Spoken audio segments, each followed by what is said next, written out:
À Paris, la situation politique continue à se dégrader. Le Directoire, qui siège au Palais du Luxembourg, craint d'être renversé. Et Sieyès, le plus actif des 5 directeurs, décide de prendre les devants. L'intention de Sieyès est de tenter un coup d'État légal pour réviser la Constitution. Pour cela, il a besoin d'un sabre.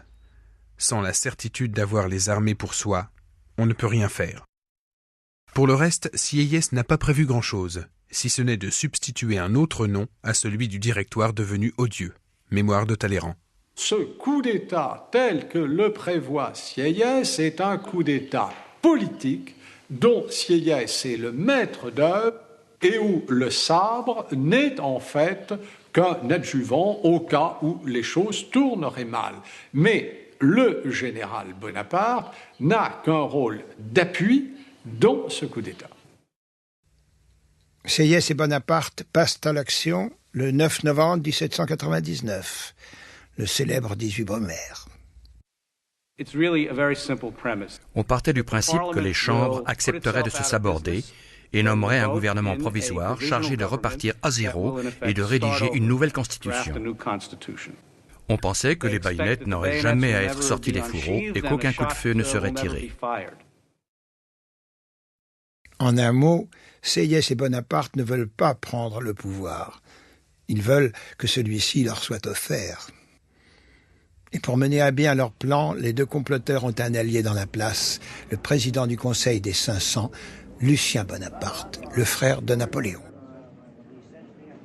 Le Conseil des Anciens, sous prétexte de l'agitation qui régnait dans Paris, transféra le corps législatif à Saint-Cloud. On se flattait par là de prévenir tout obstacle au plan concerté. La garde directoriale, une foule d'officiers généraux et de militaires de tout grade, se portèrent à Saint-Cloud.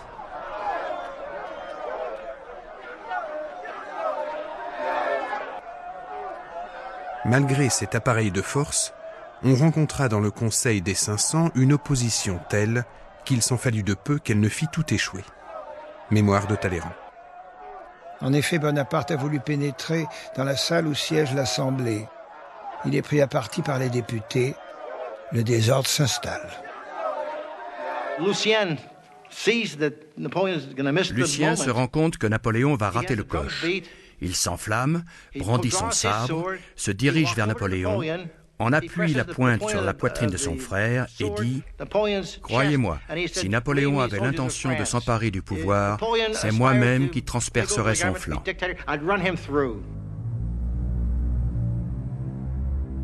La troupe envahit l'Assemblée et la situation est aussitôt retournée.